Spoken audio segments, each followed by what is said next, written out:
ልጁ 1 ዓመት ሞልቶታል። እስካሁን ግን መራመድ አልጀመረም። ብዙ ቤተሰቦች በዚህ ጉዳይ ያስባሉ፣ ይጨነቃሉ። ልጃቸውንም ከሌሎች ልጆች ጋር ያነጻጽራሉ። ነገር ግን ጠቃሚው ነገር ምን መሰላችሁ? አንዳንድ ልጆች ዘግይተው መራመድ ሊጀምሩ ይችላሉ። አንዳንዶች ደግሞ የሕክምና ምርመራ ሊፈልጉ ይችላሉ። ዛሬ በዚህ ቪዲዮ መራመድ ዘግይቷል የሚባለው መቼ እንደሆነ፣ ምክንያቶቹን፣ ቀላል የማስተካከያ መንገዶቹን እንዲሁም ችላ የማይባሉና መቼ ወደ ሕክምና መሄድ እንደሚያስፈልግ የሚጠቁሙ ምልክቶችን እናወራለን። ሰላም ጤና ይስጥልኝ። እንኳን በደህና ወደ ቻናል መጣችሁ። ዶክተር ታዲዮስ ሙሉጌታ የህፃናት ስፔሻሊስት ሐኪም። ዛሬ በዚህ ቪዲዮ ብዙ ቤተሰቦችን ከሚያስጨንቁ ጉዳዮች መሃል ዘግይቶ መራመድን በሚመለከት አንዳንድ ነጥቦችን አወራቸዋለሁ። ብዙ ልጆች መራመድ ከ1 ዓመት እስከ 1 ዓመት ከ6 ወር ባለው ጊዜ ውስጥ ይጀምራሉ። አንዳንዶች ቀደም ብሎ ይጀምራሉ። አንዳንዶች ደግሞ እርምጃ ለመጀመር ጊዜ ይፈጅባቸዋል። እድሜው 1 ዓመት ሆኖ መራመድ አልጀመረም ማለት ህፃኑ ችግር አለበት ማለት ላይሆን ይችላል። ነገር ግን ዓመት ከ6 ወር ሆኖ መራመድ ካልጀመረ ግን የህክምና ምርመራ ይፈልጋል። አንዳንድ ጊዜ ዘግይቶ የመራመድ ነገር ኖርማል ሊሆን ይችላል። ለምሳሌ አንዳንድ ህፃናት ዳዴ በማለት የሚመርጡ ለመራመድ ፍራቻ የሚሰማቸው ልጆች አሉ። አንዳንድ ጊዜ ደግሞ ቤተሰባዊ የሆነ ዘግይቶ የመራመድ ባህሪ ካለ ልጆችም ያንን የመውረስ ባህሪ ይስተዋልባቸዋል። ሌላኛው ዘግይቶ የመራመድ ምክንያት የወላጅ ስህተት ነው። አንዳንድ ልጆች በብዛት የሚታቀፉ፣ የሚታዘኑ እንዲሁም ደግሞ መሳሪያ ለመራመድ የሚጠቀሙ ልጆች ይሆናሉ። ከዚህም የተነሳ ከመሬት ጋር ያላቸው ንክኪ በጣም አነስተኛ ይሆናል። ስለሆነም መቆምና ባላንስ ማድረግን ለመላመድ በእጅጉ ይቸገራሉ። አንዳንድ ወላጆች ደግሞ ልጆችን ለማራመድ ሲሉ 2 እጃቸውን ይይዛሉ። እንዲህ አይነቱ ሁኔታ አንደኛ ልጆች በእጃቸው ተጠቅመው ራሳቸውን ባላንስ ማድረግ እንዳይለማመዱ ያደርጋል። ከዚህም ሲያልፍ ሲራመዱ በእግራቸው ጣቶች ብቻ እንዲራመዱ ያለማመድባቸዋል። ለመውደቅ ሲሞክሩ እንዳይወድቁ በሚይዛቸውም ሰዓት ወድቆ መነሳትን ፕራክቲስ እንዳያደርጉ ያስገድዳቸዋል። አንዳንድ ጊዜ ደግሞ ዘግይቶ የመራመድ ምክንያት ከህመም ጋር ሊያያዝ ይችላል። ለምሳሌ የቫይታሚን ዲ እጥረት፣ ከጡንቻ ችግሮች፣ ከነርቭ ችግሮች ከነዚህ ጋር የተያያዘ ሊሆን ይችላል። በእንዲህ አይነት ጊዜ በጊዜ ማሳየት በጊዜ መፍትሄ እንዲገኝለት ያስችላል። ልጆችን እንዴት አድርገን እንርዳቸው?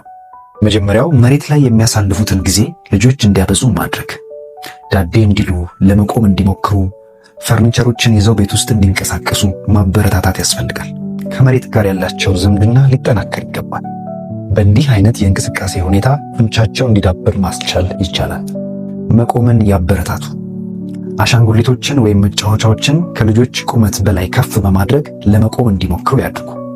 ከዛ በተጨማሪ መጫወቻዎችን ሶፋዎች ላይ፣ ፈርኒቸሮች ላይ በማስቀመጥ እሱን እየተከተሉ እንዲንቀሳቀሱ ለማበረታታት መሞከር ያስፈልጋል።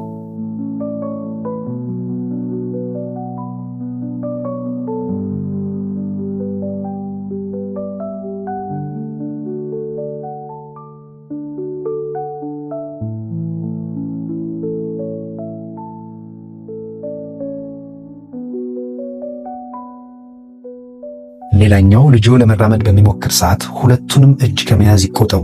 እንደሱ ከማድረግ ይልቅ 2 ሰው ቅርብ ለቅርብ ሆኖ ህፃኑ በሁለቱ ሰዎች መሃል እንዲንቀሳቀስ ለማድረግ መሞከር። ካልሆነም ደግሞ እጅን ከመያዝ ይልቅ የጎድን አጥንት አካባቢ ሰፖርት በማድረግ በራሱ የእጆቹን ሚዛን እየጠበቀ እንዲንቀሳቀስ ለማድረግ ማስቻል ያስፈልጋል።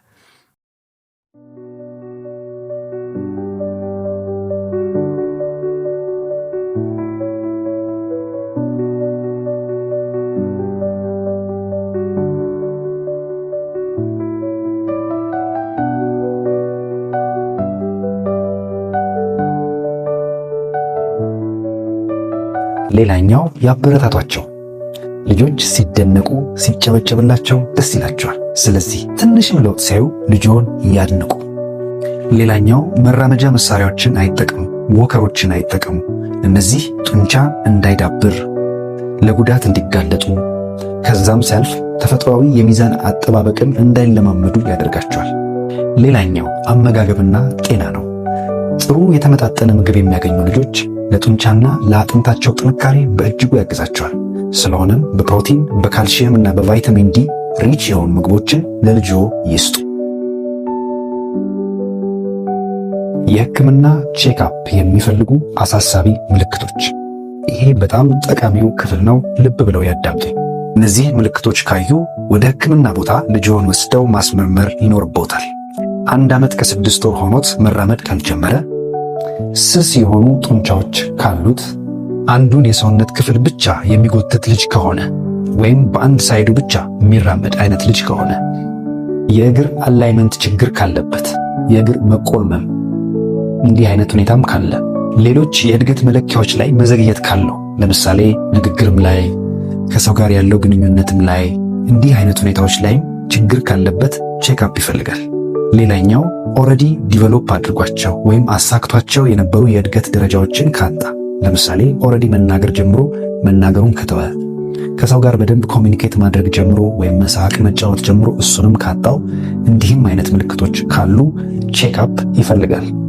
ወላጆች፣ ሁሉም ሕፃን የራሱ የአስተዳደግ ፍጥነት አለው። ልጆቻችሁን በፍጹም ከሌሎች ልጆች ጋር አታነጻጽሩ።